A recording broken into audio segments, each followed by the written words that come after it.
السلام علیکم سامعین، میں نے آپ کے سامنے منتخب حدیث سے کچھ حدیث سے نقل کرتا ہوں۔ اس میں سے سب سے پہلے ایمان والے کا کام یہ ہے، تو سب سے پہلے دین کی بنیادی باتیں معلوم کرنا چاہیے۔ بنیت الاسلام علی خمس، شہادت ان لا الہ الا اللہ و اشہد ان محمدًا عبدہ و رسولہ۔ دوسرا ارکان وہ ہے اقیموا الصلاۃ۔ تیسرا وآتوا الزکوٰۃ۔ چوتھا وصوم رمضان۔ پانچواں وحجۃ البیت۔ یہ اسلام کے 5 چیزیں بنیادی باتیں ہیں۔ ان کو مد نظر رکھتے ہوئے ہم ان باتوں پر صحیح عمل کرنے کی سعادت نصیب عطا فرما دے۔ سب سے پہلے کلمے کی اہمیت یہ ہے، قولوا لا الہ الا اللہ۔ ہر پیغمبر نے توحید کی دعوت دیتے تھے۔ حضرت محمد صلی اللہ علیہ وسلم آخری نبی، آخری پیغمبر، ان کے بعد اب قیامت تک کوئی نبی رسول پیدا نہیں ہوں گے۔ کہنے لگے قولوا لا الہ الا اللہ۔ ایسا تو ہر کوئی مانتے ہیں اللہ ایک ہے، لیکن یقین رکھنا چاہیے اللہ ہی سے ہوتا، اللہ کے غیر سے کچھ نہیں ہوتا۔ نفع نقصان کا دینا، فائدہ پہنچانا، مشکلوں کو دور کرنا، پریشانیوں کو دور کرنا، آفتوں کو دور کرنا، یہ اللہ کے قبض قدرت میں ہے میرے بھائی دوستو۔ کلمہ کا بول یہ ہے کہ لا الہ الا اللہ محمد الرسول اللہ، تو اللہ ہی سے ہوتا، اللہ کے غیر سے کچھ نہیں ہوتا۔ یہ بنیادی ارکان ہے۔ کلمہ طیبہ میں سے میں نے غیب کے باتوں پر ایمان لانا، یعنی حضرت ابن عباس رضی اللہ تعالیٰ عنہما سے روایت ہے کہ حضرت جبرائیل علیہ السلام نے رسول اللہ صلی اللہ علیہ وسلم سے عرض کیا، مجھے بتا دیجئے کہ ایمان کیا ہے؟ نبی کریم صلی اللہ علیہ وسلم نے ارشاد فرمایا، ایمان کی تفصیل یہ ہے کہ تم اللہ تعالیٰ پر، آخرت کے دن، فرشتوں، اللہ تعالیٰ کی کتابوں پر، نبیوں پر ایمان لاؤ، اور مرنے کے بعد دوبارہ زندہ اٹھانے پر ایمان لانا، جنت اور دوزخ، حساب اور اعمال کے ترازو پر ایمان لاؤ، اچھی اور بری تقدیر پر ایمان لاؤ۔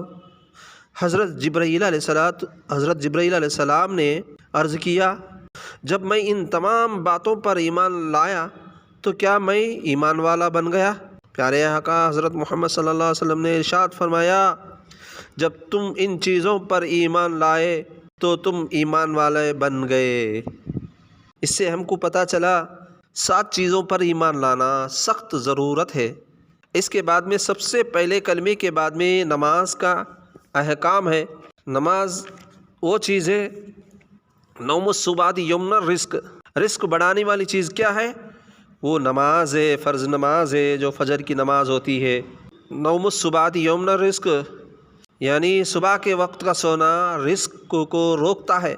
آج غیر مسلمان بھی کیوں نہ ہو، فجر سے پہلے اٹھتے ہیں، اپنے کام کاشت میں لگ جاتے ہیں، لیکن ہمارے ایمان والے بھائی مسلمان ہوتے پر بھی جب اللہ کا منادی پکارتا ہے تو وہ لوگ سو جاتے ہیں۔ یا تو پیارے آقا حضرت محمد صلی اللہ علیہ وسلم نے فرمایا، نوم الصبح یمن الرزق، صبح کے وقت کا سونا رزق کو روکتا ہے۔ کیوں؟ اس لیے کہ اللہ کی عبادت کو غافل کر دیا، چھوڑ دیا۔ اس سے معلوم ہوا کہ فرض نمازوں کو جان بوجھ کر نہ چھوڑے۔ 5 وقت کا نماز فرض ہے۔ حدیث میں آتا ہے کہ حضرت ابن عباس رضی اللہ تعالیٰ عنہ سے روایت ہے کہ رسول اللہ صلی اللہ علیہ وسلم نے ارشاد فرمایا، جس شخص نے نماز کو چھوڑ دی وہ اللہ تعالیٰ سے ایسی حالت میں ملے گا کہ اللہ تعالیٰ اس سے سخت ناراض ہوں گے۔ سامعین، یہ کتنی بڑی سخت بات ہے کہ اللہ اگر ناراض ہو گیا تو دنیا میں ہم کو کوئی فائدہ پہنچانے والا نہیں ہے، بلکہ اللہ کا حکم کو پورا کرے، پیارے آقا حضرت محمد صلی اللہ علیہ وسلم کے طریقے پر چلے، جب 2 جہاں کامیاب ہو، کامران ہوگا۔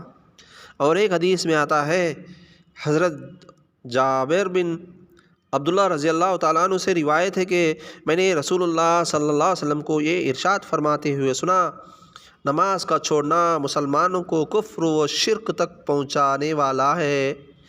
یعنی فائدہ یہ ہے، علماء نے اس حدیث کے کئی مطلب بیان فرمائے ہیں، جس میں سے ایک یہ ہے کہ بے نمازی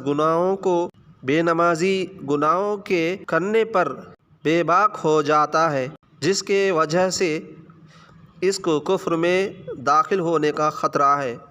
یعنی نماز چھوڑنا ہی نہیں، بلکہ اس کا مطلب یہ بتانا چاہ رہے ہیں کہ اس کے وجہ سے، جو نماز چھوڑنے کی وجہ سے، دوسرا یہ ہے کہ بے نمازی کے برے خاتمہ کا اندیشہ ہے۔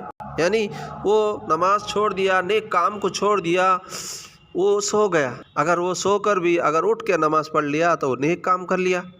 لہذا نماز کسی حالت میں معاف نہیں ہے کہ وہ اگر تندرست ہے تو نماز کھڑے ہو کر نماز پڑھے، اگر وہ تندرست نہ ہو تو کھڑے نہ سکتا ہے تو وہ بیٹھ کر پڑھے، بیٹھنا بھی طاقت نہیں ہے تو لیٹ کر پڑھے، لیٹ کر بھی اگر طاقت نہیں ہے تو وہ اشاروں سے نماز پڑھنے کا حکم ہے۔ یہ اس لیے کہ ان الصلاۃ تنہی عن الفحشاء والمنکر، یہ ایسا ذکر ہے کہ ہر برا کام کو، ہر گنہگاروں کو ہر گناہ کام سے بچنے کا ایک کام ہے۔ لہذا ہر مسلمان پر نماز کا ادا کرنا ضرور بھی ضرور فرائض ہے۔ یہ نمازوں میں سے دوسرا نماز ہے۔ تیسرا وہ ہے روزہ، رمضان کے روزہ۔ رمضان کے روزہ رکھے، اس میں نمازیں ہوتے ہیں، رمضان کے مہینے میں نمازیں ہوتے ہیں، تراویح ہوتے ہیں، نفلیں ہوتے ہیں، سنتیں ہوتے ہیں، اس لیے کہ رمضان کے موقع پر بہت سارے فائدے ہیں۔ اگر یہ جانکاری اچھی لگی تو کمنٹ باکس میں کمنٹ لکھ کر، نئے لوگوں تو سبسکرائب کر کے سپورٹ کریں۔ السلام علیکم۔